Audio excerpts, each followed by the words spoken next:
Nicolas মাদুরোকে ক্ষমতাচ্যুত করার কয়েক ঘণ্টা আগেও প্রেসিডেন্ট ডোনাল্ড ট্রাম্প সতর্ক করেছিলেন, দক্ষিণ গোলার্ধে যুক্তরাষ্ট্রের ভূমিকা আর কখনো প্রশ্নবিদ্ধ হবে না। কিন্তু ভেনেজুয়েলার জ্বালানি খাতের দায়িত্ব নিয়ে মার্কিন কোম্পানিগুলোকে সেখানে বিনিয়োগের আহ্বান জানানোর বিষয়টি প্রভাব ফেলছে যুক্তরাষ্ট্রের বাইরেও। ৩০৩ বিলিয়ন ব্যারেলের এই জ্বালানির মজুদ যুক্তরাষ্ট্রের নিয়ন্ত্রণে গেলে পরবর্তী পরিস্থিতি নিয়ে রয়েছে নানা পরিক্রমা।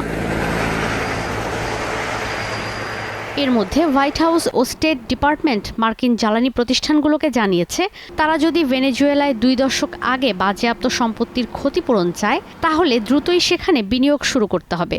২০০০ সালের দিকে ভেনেজুয়েলার সরকার জ্বালানি খাত রাষ্ট্রীয় নিয়ন্ত্রণে নিয়ে নেয়। তখন বাধ্য হয়ে দেশটি থেকে কার্যক্রম গুটিয়ে ফেলে অনেক মার্কিন তেল কোম্পানি। সেখানে তাদের সম্পদ বাজেয়াপ্ত করে রেখেছে কারাকাস। বর্তমানে শুধুমাত্র মার্কিন জ্বালানি প্রতিষ্ঠান শেভরন ভেনেজুয়েলার রাষ্ট্রীয় জ্বালানি প্রতিষ্ঠানের সঙ্গে সমঝোতা করে কার্যক্রম চালাচ্ছে। কনকোফিলিপস সাবেক প্রেসিডেন্ট হুগো শাভেজের আমলে বাজেয়াপ্ত হওয়া $১২ বিলিয়ন উদ্ধারের চেষ্টা করে ব্যর্থ হয়েছে। এক্সন মোবিলও চেষ্টা চালাচ্ছে $১৬৫ কোটি উদ্ধারের। কোম্পানিগুলোকে অনবরত চাপ দিয়ে গেলেও ভেনেজুয়েলার নিরাপত্তা বিবেচনায় প্রতিষ্ঠানগুলোর পরিচালনা পর্ষদের আলোচনার পরই সিদ্ধান্ত হবে কোম্পানিগুলো দেশটিতে বিনিয়োগ করবে কিনা।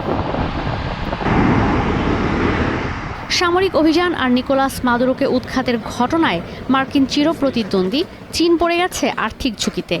গেল কয়েক দশকে দেশটিতে চীনের ঋণ, বিনিয়োগ ও আর্থিক সহায়তার পরিমাণ দাঁড়িয়েছে $১০০ বিলিয়ন। এর মধ্যে বড় অংশই জ্বালানি ভিত্তিক আর্থিক চুক্তি সংশ্লিষ্ট।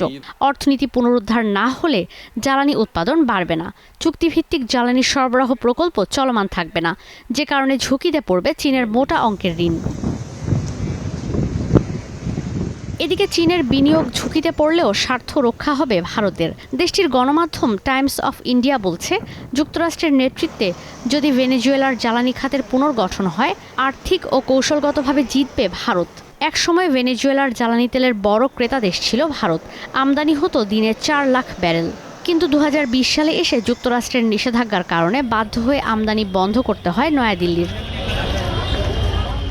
সে সময় ভারতের জ্বালানি কোম্পানি ওএনজিসি ভিদেশ আর ভেনেজুয়েলার অয়েল ফিল্ড সেন ক্রিস্টোবাল যৌথভাবে জ্বালানি উত্তোলনের কাজ করত। যুক্তরাষ্ট্রের নিষেধাজ্ঞার কারণে ভারতীয় প্রতিষ্ঠানের লভ্যাংশ পরিশোধে ব্যর্থ হয় সেন ক্রিস্টোবাল। যদি যুক্তরাষ্ট্র ভেনেজুয়েলার জ্বালানি খাত নিয়ন্ত্রণে নেয়, দেশটিতে আবারও কার্যক্রম শুরু করতে পারবে ভারতের ওএনজিসি। পুনরুদ্ধার সম্ভব হবে $১০০ কোটি। নিষেধাজ্ঞার আগে সারা বিশ্বে বার্ষিক ৭০৭ মিলিয়ন ব্যারেল জ্বালানি তেল রপ্তানি করত ভেনেজুয়েলা। সে সময় ভারত আর চীনে যেত মোট রপ্তানির ৩৫%। বর্তমানে এই পরিমাণ দিনে ১০ লাখ ব্যারেলে নেমেছে।